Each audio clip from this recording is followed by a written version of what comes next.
इसके बाद बड़ा सुंदर वर्णन मिलता है।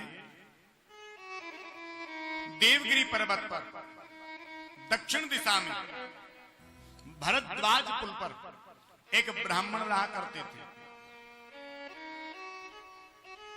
इनका नाम था सुधर्मा।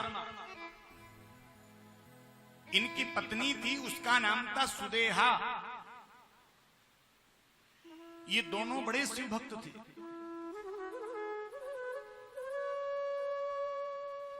एक दिन सुदेही ने अपने पति सुधर्मा से कहा, स्वामी सब प्रकार का आनंद है पर हमारे कोई संतान नहीं है और मुझे लगता है कि शायद मुझ में ही कोई कमी है, इसीलिए हमारे संतान नहीं है। तो मैं ये चाहती हूं आप एक काम करो, दूसरा विवाह कर लो। पत्नी कभी नहीं कहती पति से, लेकिन सुदेही कह रही है कि तुम दूसरा विवाह कर लो। ब्राह्मण ने मना कर दिया, नहीं नहीं देवी, हम कभी ऐसा करते नहीं कर सकते। अरे स्वामी, हम कह रहे हैं ना, आप दूसरा विवाह करोगे, उनके संतान होगी, हमारा वंश बढ़ेगा और हम तुम्हें वचन देती हैं कोई हममें लड़ाई झगड़ा नहीं होगा।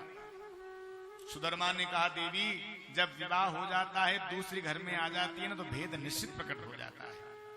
भेद हो ही जाएगा और हम तुम्हारे साथ कोई भेद नहीं करना चाहते, क्योंकि तुम्हें हम लेकर के आए।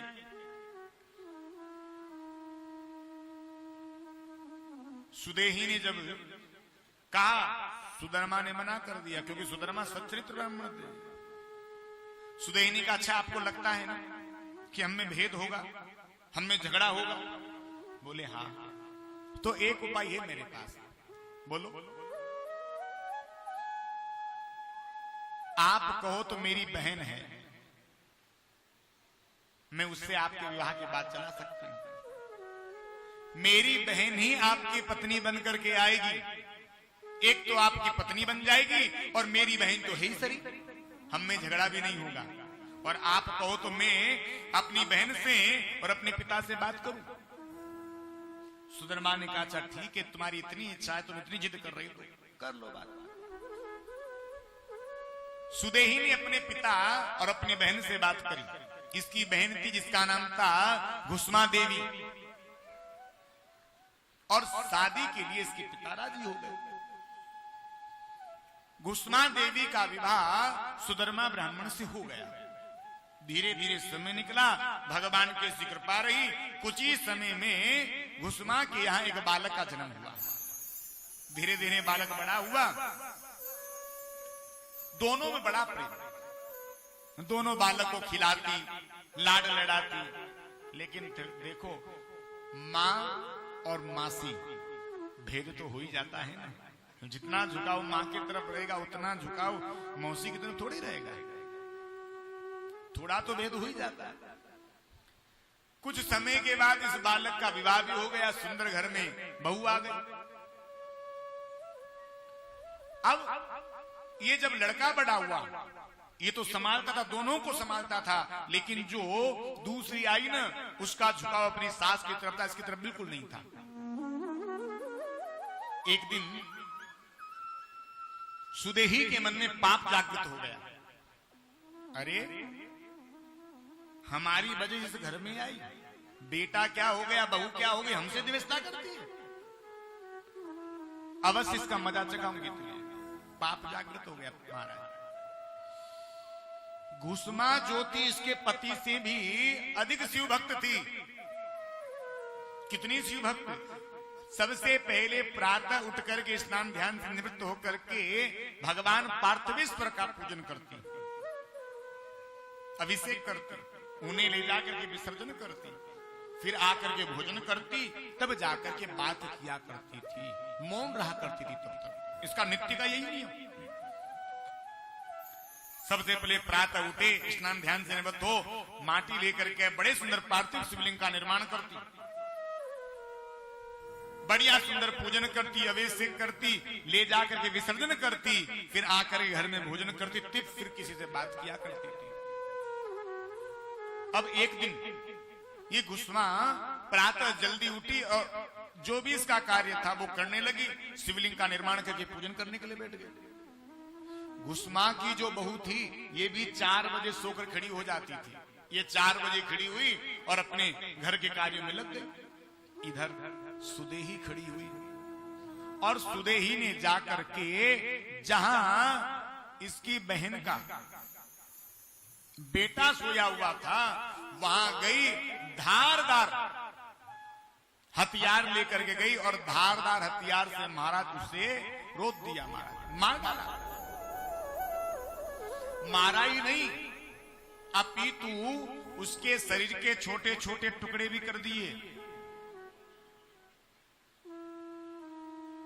चली गई पुनः,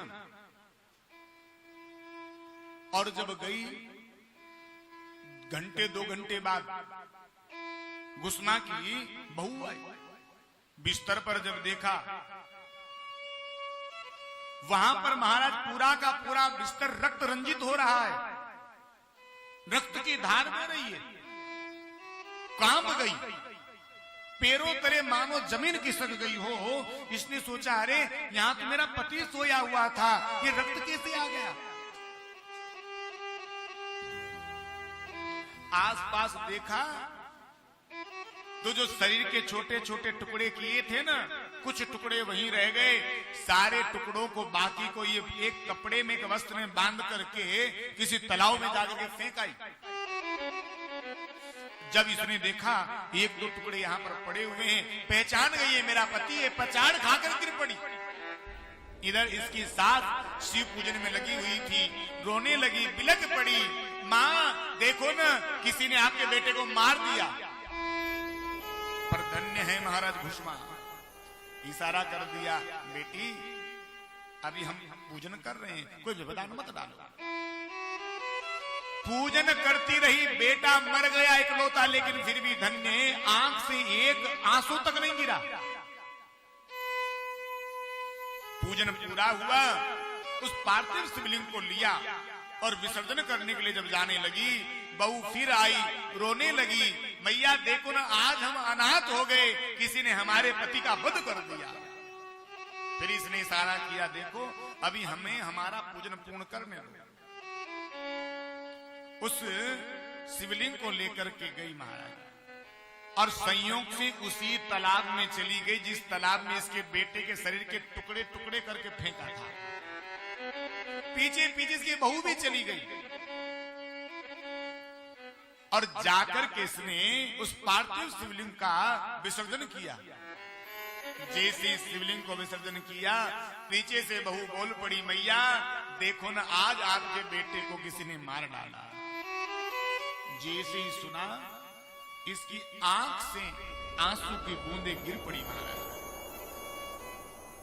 भगवान से प्रार्थना करने लगी, हे मेरे प्रभु ये कैसी तेरी लीला है, मैं आपके पूजन में व्यस्त हूं और मेरे जीवन का एक ही सहारा था और वो भी किसी अभागे ने छीन लिया। वर्णन है जैसे इसने पार्थिवेश्वर को विसर्जन किया और जैसे इसकी आंख से अश्रु बिंदु गिरा, वहीं से भगवान महादेव प्रकट हो गए। महादेव जी को देखा, रोने लगी, कहने लगी प्रभु देखो ना ये सब क्या हो गया, मेरा बेटा किसी ने मार डाला। भगवान शंकर ने कहा अरे किस बेटे की बात कर रही है। जैसे ही शंकर भगवान ने इसके बेटे का नाम लेकर के पुकारा, उसी तालाब में से मानो महाराज स्नान करके तो वो क्या बाहर निकला।